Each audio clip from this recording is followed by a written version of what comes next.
আদি ইবনে হাতিম রাদিয়াল্লাহু আনহু তিনি আসছে রাসূলুল্লাহ সাল্লাল্লাহু আলাইহি ওয়াসাল্লামের কাছে দিন কবুল করতে। কেন আসছেন তিনি? তার বোন সাফফানা রাদিয়াল্লাহু আনহা তিনি পরবর্তী ইসলাম কবুল করছেন। তিনি যুদ্ধবন্দী হিসেবে রাসূলুল্লাহ সাল্লাল্লাহু আলাইহি ওয়াসাল্লাম ধরা পড়ছিলেন। তো রাসূলুল্লাহ সাল্লাল্লাহু আলাইহি ওয়াসাল্লাম আদি ইবনে হাতিমের বোন, শত্রুপক্ষের নারী, চিন্তা করেন। এখান থেকে একটা ঘটনা আমি আপনাদেরকে বলবো। শত্রুপক্ষের নারী ধরা পড়ছে, রাসূলুল্লাহ সাল্লাল্লাহু আলাইহি ওয়াসাল্লামের কাছে নিয়ে আসা হয়েছে। আল্লাহ রাসূল তাকে মসজিদের ওই পাশে একটা কামরায় ওইদেরকে থাকতে দিয়েছেন। সাফফানা যখনই রাসূল সাল্লাল্লাহু আলাইহি ওয়াসাল্লাম তার সামনে দিয়ে যায়, তিনি রাসূলের কাছে কিছু বলতে চান, তিনি রাসূল দ্রুত চলে যান। এরকম 2-3 দিন পরে সাফফানা বলছেন, ইয়া রাসূলুল্লাহ, আমাকে আমার ভাইয়ের কাছে ফেরত পাঠান। তখন রাসূলুল্লাহ সাল্লাল্লাহু আলাইহি ওয়াসাল্লাম বলতেছেন, হে তুমি কে? বলতেছে, আমি আদি ইবনে হাতিমের বোন, হাতিম তাইর কন্যা সাফফানা। তখন রাসূলুল্লাহ সাল্লাল্লাহু আলাইহি ওয়াসাল্লাম বলছে, দেখো তুমি তাড়াহুড়া করো না, তুমি তোমার একজন যাওয়ার জন্য গাইড খোঁজো, বিশ্বস্ত গাইড যদি পেয়ে যাও তখন আমাকে জানাবা, আমি তোমাকে তোমার ভাইয়ের কাছে পৌঁছানোর জন্য ব্যবস্থা করে দিব। রাসূলুল্লাহ সাল্লাল্লাহু আলাইহি ওয়াসাল্লাম যখন এই মহানুভবতা দেখাইলেন এবং তার জন্য ওই তার ভাইয়ের কাছে যাওয়ার জন্য যখন একটা গাইড পাওয়া গেল, তখন সে আল্লাহ রাসূলের কাছে এসে বলতেছেন, ইয়া রাসূলুল্লাহ, গাইড ম্যানেজ হয়ে গেছে, আমার ভাইয়ের লোকেশন ট্রেস হয়ে গেছে, আমাকে এখন যাওয়ার জন্য আপনি অনুমতি দিয়ে দেন। রাসূলুল্লাহ সাল্লাল্লাহু আলাইহি ওয়াসাল্লাম এই যুদ্ধবন্দী নারীকে যাওয়ার জন্য পাথেও দিয়েছেন, নিজের চাদর মুবারক খুলে বলছেন, যাও সাফফানা, তোমার ভাইয়ের কাছে চলে যাও। আজকে দেখেন পশ্চিম আমাদেরকে জীবন ব্যবস্থা দেয়, এই জীবন ব্যবস্থা আমাদের বোন আফিয়া সিদ্দিকীকে কত হাজারবার ধর্ষণ করে। এই তো পশ্চিমের জীবন ব্যবস্থা। যান সেই পশ্চিমের সামনে মাথা টেকেন, আমরা আল্লাহর সামনে মাথা টেকাবো। আপনারা সেই জীবন ব্যবস্থা নিয়ে সন্তুষ্ট থাকেন যে জীবন ব্যবস্থা আমাদের বোন আফিয়া সিদ্দিকাকে কয়েক হাজারবার ধর্ষণ করে তাকে প্রস্তাব দিয়েছে। তার বোনের ঘটনা আমি বাড়িয়ে কোনো কথা বলতেছি না, তাকে বলা হয়েছে যে তোমাকে ছেড়ে দেবো, যাও কোরআনের সামনে পা দিয়ে যাও। আফিয়া বলছেন যে না, আমি এটা করতে পারবো না। তো আফিয়া, তার বোন বলতেছিল যে আফিয়ার তার স্বপ্নের মধ্যে রাসূলুল্লাহ সাল্লাল্লাহু আলাইহি ওয়াসাল্লাম আসছেন, এসে জিজ্ঞাসা করতেছেন, আল্লাহ রাসূলকে জিজ্ঞাসা করছেন, আফিয়া, ইয়া রাসূলুল্লাহ, আমার ইমতিহান, এই পরীক্ষা কবে শেষ হবে? রাসূলুল্লাহ সাল্লাল্লাহু আলাইহি ওয়াসাল্লাম বলেন, এটা তোমার ইমতিহান না, এটা আমার উম্মতের পরীক্ষা। सितारों से आगे जहान और भी है, अभी इश्क के इम्तिहान और भी है, शाहीन है तू परवेज से काम तेरा, तेरे सामने आसमां और भी है। মুসলিম উম্মাহ তিনি বলছিলেন, যখন আমেরিকার ফৌজিরা তাকে জিজ্ঞাসা করে, তিনি একটা অভিমান করে কথা বলছেন যে আমি এভাবে কোরআনের উপর পা দিয়ে যাব না, আমাকে সারানোর জন্য মোহাম্মদ বিন কাসেম আসবে। প্রত্যেকদিন আমেরিকার সৈন্য তাকে জিজ্ঞাসা করে, মোহাম্মদ বিন কাসেম আসেনি।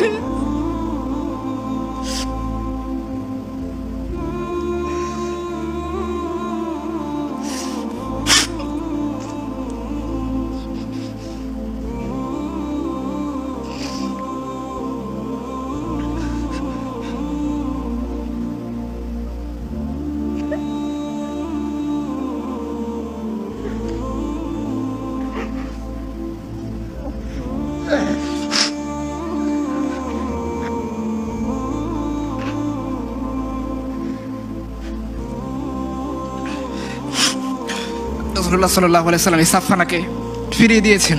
এই দৃশ্য যখন আদি ইবনে হাতিম দেখছে, এরকম যদি সে দেখে নাই কোনোদিন যে যুদ্ধবন্দী একটা নারীকে রাষ্ট্রপ্রধান চাদর দিয়ে ফেরত পাঠায়, তো সে আসছে রাসূলুল্লাহর কাছে দিন কবুল করতে। রাসূলুল্লাহ সাল্লাল্লাহু আলাইহি ওয়াসাল্লাম বলছে, আদি, তুমি ইসলামের এই দরিদ্র হালত দেখে বুঝি দিন কবুল করতেছো না? মনে রেখো, এমন একটা সময় আসবে যে ইসলামের যারা অনুসারী তারা মালামাল হয়ে যাবে, দুনিয়া তাদের পায়ের নিচে পড়ে থাকবে। যে আদি, তুমি এমন একটা সময় দেখবা যে হাদারা মাউত থেকে একটা নারী হজ করার জন্য সে মক্কায় আসবে, সে আল্লাহ ছাড়া আর কাউকে ভয় করবে না। আদি, তুমি এমন একটা সময় দেখবা যখন যাকাত নেওয়া কে নেবে বলে ঢুল পেটানো হবে, কিন্তু যাকাত নেওয়ার মতো একটা লোক খুঁজে পাওয়া যাবে না। আদি ইবনে হাতিম এই কথা বিশ্বাস করেনি। তখন আল্লাহ রাসূল বলছেন, তুমি এটা বিশ্বাস করো, এরকমটা হবেই। আদি ঈমান কবুল করছেন এবং আদি নিজে বলছেন যে আমি নিজের চোখে সাক্ষ্য দিচ্ছি যে আমি ওই দৃশ্য দেখেছি, হাদারা মাউত থেকে, ইয়েমেন থেকে, সানা থেকে একজন নারী হজ করতে আসতেছে, সে আল্লাহ ছাড়া আর কাউকে ভয় করে না। আপনি আপনার সমাজের কথা চিন্তা করে দেখেন, প্রিয় ভাই যারা আছেন, তারা কি রাত 12টার সময় আপনার কোনো বোন, আপনার কোনো পরিবারকে এই সমাজে একাকী ছাড়তে আপনি স্বাচ্ছন্দ্য ফিল করবেন? আপনার মন সবসময় তরাপতে থাকবে, কখন না জানি কি হয়ে যায়, কখন না যে কোন দিক থেকে আমার বোনকে কেউ রেপ করে ফেলে। কিন্তু এই আদি ইবনে হাতিম সাক্ষ্য দিচ্ছে যে হ্যাঁ, আমি এমন একটা জীবন ব্যবস্থা দেখেছি যে জীবনের মধ্যে একটা নারী সে ইয়েমেন থেকে একাকী আসছে, সে আল্লাহ ছাড়া কাউকে ভয় করে নাই। আদি ইবনে হাতিম বলছেন, আমি সেই দৃশ্য দেখছি তখন কিসরা এবং কায়সারের ধন সম্পদ মদিনার রাস্তায় পড়ে থাকছে, কিসরা এবং কায়সারের রাজ মুকুট মানুষ পা দিয়ে লাথি দিছে, কিন্তু সেটাকে কি অ্যাকসেপ্ট করার জন্য প্রস্তুত থাকে নাই। আদি বলছেন 3 নম্বর যে ঘটনা, আমি আশা করি সেটা দেখবো।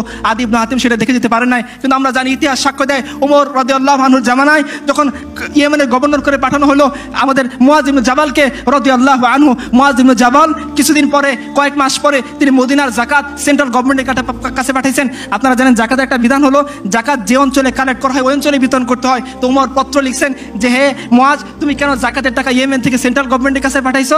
বলছে হে আমিরুল মুমিনিন, এইখানে জাকাত নেওয়ার মতো কোনো লোক খুঁজে পাইনি, এই জন্য আমি এই টাকা আপনার কাছে পাঠাইছি। আপনার উমর ইবনে আব্দুল আজিজ রহমতুল্লাহি আল্লাহর কথা জানেন, বিদায় বা নিহায়াতে লেখা হয়েছে উমর ইবনে আব্দুল আজিজ এমন জীবন ব্যবস্থা কায়েম করেছিলেন, যেদিন তিনি মারা যান সেদিন একজন বুজুর্গ দেখতেছিলেন যে সিংহ একজন বকরিকে আক্রমণ করছে, তখন উনি বলতেছিলেন যে হ্যাঁ উমর ইবনে আব্দুল আজিজ মারা গেছে, কারণ উমর ইবনে আব্দুল আজিজ মারা গেছে বলতে এই সিংহ এই অন্যায়ভাবে এই বকরির উপর আক্রমণ করছে। আপনারা জানেন না এই হিস্ট্রিগুলোর কথা? যখন ইসলাম কায়েম হয়ে গেছে, যে সমস্ত মানুষদেরকে মুসলমানদের ওলিউল আমররা নেতা বানাইছে তাদের হিস্ট্রি আপনারা জানেন না? মিলিয়ে দেখেন আমাদের সমাজের এই ডাকাতগুলোর সাথে, মিলিয়ে দেখেন তাদের জীবনের সাথে, আপনারা কি খুঁজে পাবেন? সাঈদ ইবনে আমির আল জুমাহি রাদিয়াল্লাহু আনহু তার বিরুদ্ধে 4টা অভিযোগ দিছে। বলছে হে আমিরুল মুমিনিন উমর, আপনার নিয়োগকৃত এই গভর্নর সে আমাদের সাথে দিনের একটা লম্বা সময় সকাল থেকে কথা বলে না, সে মাসের একটা দিন বাইরে বের হয় না, মাঝে মধ্যে সে অজ্ঞান হয়ে যায়, এবং তার বিরুদ্ধে আর একটা অভিযোগ হলো কি যে সে রাতের বেলা জনগণের কথা শুনতে চায় না। উমর সাঈদ ইবনে আমির আল জুমাহিকে চিঠি লিখছেন যে আসো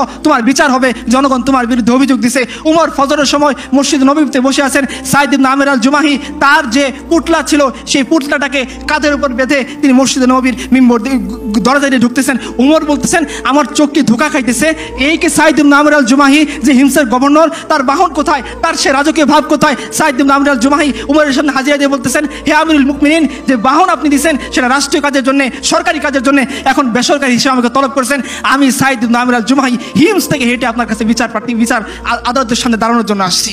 পুতলা কেন নিয়ে আসতো? বলছে আমি জানি না আপনি আমাকে আটকে রাখবেন নাকি আমাকে বহিষ্কার করবেন, আমার তো সম্পদ ছিল এই পুতলার মধ্যে বেঁধে নিয়ে আসছি। উমর জিজ্ঞাসা করতেছেন বলো তোমার বিরুদ্ধে অভিযোগ, তুমি সকাল থেকে লম্বা সময় দেখা করো না মানুষের সামনে? বলছে হ্যাঁ আমিরুল মুমিনিন, আমার ঘরে কাজ করে দেওয়ার মতো কোনো লোক নেই যে আমার কাজে সহযোগিতা করবে। সকাল থেকে ফজরের পরে ইশরাক করার পর কিছু সময় আমি সারাদিনের রান্না বান্না যা আছে সব কিছু নিজে করি, এরপরে বের হই, এই জন্য তারা আমাকে দেখার জন্য সময় মিলাইতে পারে না। বলছে মাসে একদিন লেট করে আসো, জুমার জন্য লেট হয়। বলছে হ্যাঁ আমিরুল মুমিনিন, আমার একটা মাত্র কাপড়, এই কাপড়কে মাসের একটা দিন আমি ধুই, যেদিন ধুই শুকাইতে দেরি হয়, এই জন্য বের হইতে দেরি হয়। বলছে রাতের বেলা কেন মানুষকে সাক্ষাৎ দিতে চাও না? বলছে হে আমিরুল মুমিনিন, দিনের বেলা আপনার যে দায়িত্ব সেটা আমি পালন করি, আর রাতটুকু আমি আমার রবকে দেই। বলছে হে তুমি যে মাঝে মাঝে অজ্ঞান হয়ে যাও, তোমার কি মৃগের রোগী আছে? বলছে না না না, আমার মৃগের রোগ নাই, আমার চোখের সামনে একজন সাহাবীকে মক্কার মুশরিকটা ধরে টুকরা টুকরা করছিল, আর সে মরার সময় বলতেছিল ওয়ালাস্তু বালিহিনা ওয়াকতালু মুসলিমান আলা আইয়ি জানবিন কানা লিল্লাহি মাসরাই ওয়া যালিকা ফি যাতিল্লাহি ইয়াশা ইউবারিক আলা আওসালি শিলবিন মুমাজ্জাই।